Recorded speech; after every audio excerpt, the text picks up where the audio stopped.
ये समझ लेना निवृत्ति कर रहे हैं संसार से, प्रारब्धों से, भोगों से। प्रेम नगर मत जा मुसाफिर, प्रेम नगर मत जा। प्रेम नगर मत जा। प्रेम नगर क्या है? ये भक्ति का पद ही प्रेम नगर है। ये प्रेम नगर का एक कॉलोनी है जहां पे हम लोग बैठे हैं। ये पंडाल, गिरधर लाल जी का सुंदर कुंज, ये व्यासपीठ, आप सब लोगों के बैठने के लिए ये सुंदर व्यवस्था, ये प्रेम नगर का एक कुंज है। ये भक्ति के जितने भी साधन हैं, ये सब प्रेम नगर की छोटी छोटी गलियां हैं, कुंज हैं। इनमें जाने से पहले ही सावधान किया जा रहा है आपको। भक्ति के पथ पर यदि एक चरण भी रखा, याद रखना ठाकुर जी सारे प्रारब्धों को नष्ट करेंगे, और नष्ट करने के लिए कष्ट तो देंगे, भोगना तो पड़ेगा, लेकिन प्रसन्नता होके भोगना। जीवन में जब कोई कष्ट आ जाए ना, जीवन में कोई विपत्ति आ जाए, समझना वाह ठाकुर जी थैंक यू। क्यों? आप मेरे को निवृत्त कर रहे हो, आप मेरे को मुक्त कर रहे हो, इसीलिए ये कष्ट मेरे जीवन में आया। आप याद रखना, कष्ट तो रहेगा लेकिन कष्ट का प्रभाव नहीं होगा। इसलिए भैया कष्ट भोगने की क्षमता हो, आइए भक्ति के पथ पर लेके चले आपको। प्रेम नगर मत जा मुसाफिर, प्रेम नगर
आते हैं तो एक बात कहते हैं, कई युवा भाई बहन हमारे वहाँ के कहते हैं कि महाराज जी हम तो खूब नाम जप करते हैं, खूब अपने ठाकुर जी की सेवा करते हैं, खूब तिलक लगाते हैं, खूब भजन करते हैं, वृंदावन जाते हैं, हमारे जीवन में कोई ना कोई कष्ट आते ही रहता है।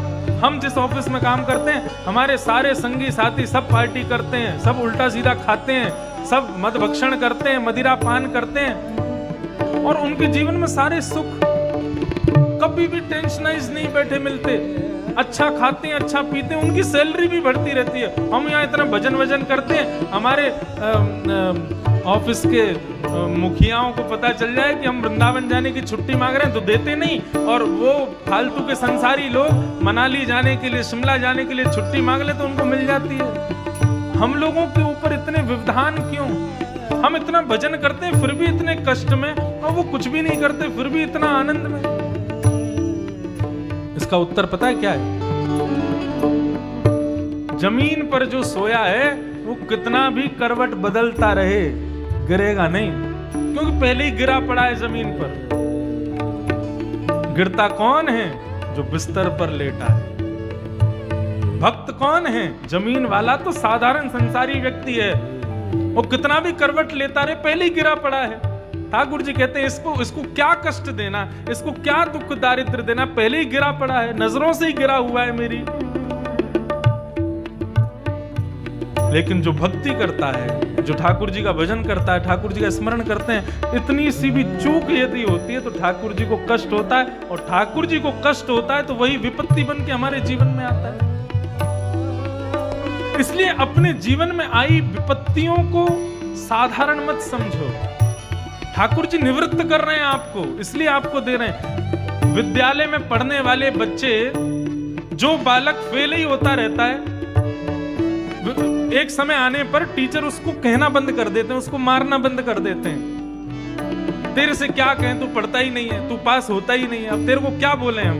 लेकिन जो बालक हमेशा फर्स्ट आता है, हमेशा अच्छा आता है, वो यदि एक नंबर भी कम लिया है, टीचर खड़ा हो जाता है, बोले तुझसे उम्मीद नहीं थी मुझको, मुझे तेरे से उम्मीद थी कि तू बढ़िया करके दिखाएगा, अच्छा करेगा, और तू फेल हो गया। ठीक उसी प्रकार बंधुओं, सांसारिक लोगों पर ठाकुर जी दृष्टि ही नहीं है, इसलिए उनके जीवन में कष्ट नहीं है। हम भक्त हैं, हम वैष्णव हैं, हमसे ठाकुर जी को उम्मीदें हैं, इसलिए हमको कष्ट देते हैं, संकट देते हैं। क्रोध उसी पर किया जाता है जिससे उम्मीद होती है, जिससे कोई उम्मीद ही नहीं उस पर क्रोध क्यों? ये कष्ट यदि क्रोध है ठाकुर जी का तो हमको स्वीकार है, कम से कम हमको ये बात का विश्वास तो हो जाएगा कि लाल जी को हमसे कोई उम्मीद है। प्रेम नगर की सकरी है गलियां, प्रेम नगर की सकरी है गलियां, ओ प्रेम नगर की सकरी है गलियां, प्रेम नगर की सकरी है गलियां, मैं दो ना समा मुसाफिर प्रेम नगर में जा।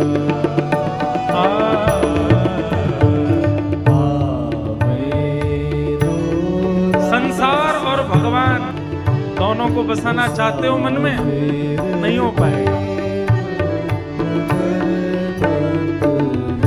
उधो मन ना रहे 10-20, उधो मन ना रहे 10-20। गोपियां कहती है, उद्धव कहने गए वो परमात्मा है, वो परब्रह्म है, उसको चित्त से निकालो, वो तुम्हारा कभी नहीं हो सकता है। इस संसार के हो तुम, इस संसार को ही धारण करो अपने चित्त में। गोपियां कहती हैं, उद्धव एक हथों सो गयो श्याम संग। मन कोई 10-20 नहीं है हमारे पास उद्धव, एक ही मन है, और वो एक मन भी श्याम में लग गया। तुम कह रहे हो कि उसको निकाल के संसार को बसाओ। प्रेम नगर की सकरी है गलियां, ताम में दो ना समाए। राधा रमन जी पहले चित्त में झांक के देखते हैं, दिखाई दे गया कि यहाँ तुम्हारा चाट भल्ले भी रखे हैं भीतर, और भीतर जो है लस्सी भी रखी है, और पल्ले वहां के लोग भी बसे हैं, वो नगर भी बसा है, मनाली कुल्लू भी इसके चित्त में बसा हुआ है। ठाकुर जी आते नहीं है फिर, इतनी सारी भीड़ कर रखी है हमने अपने मन में, ठाकुर जी कहां से आएंगे? सबको निकालो। दो ना समा मुसाफिर प्रेम नगर में,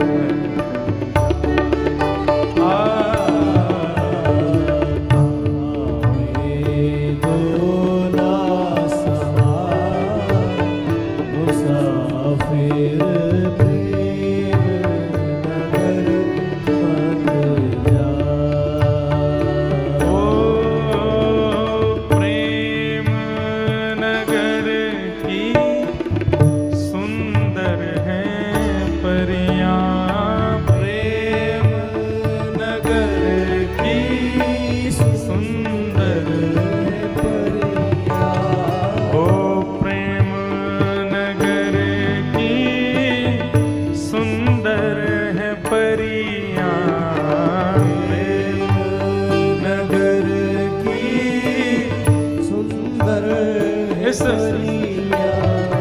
भक्ति के मार्ग में बड़ी सुंदर सुंदर परियां मिलेंगी।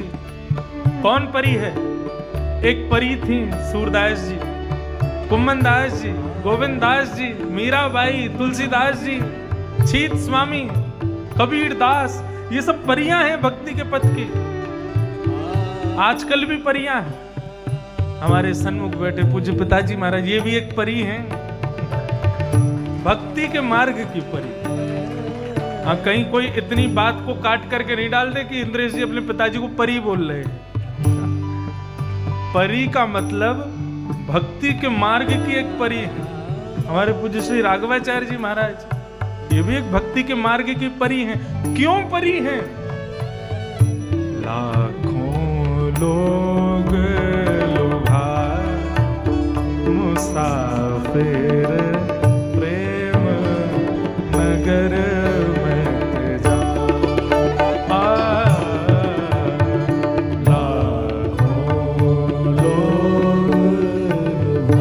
लाखों को भक्ति के पथ का अनुगामी बना दिया इन परियों ने।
ठाकुर जी तापों का विनाश नहीं करते, ठाकुर जी तापों के आभास का विनाश करते। दुख तो जीवन में आएंगे,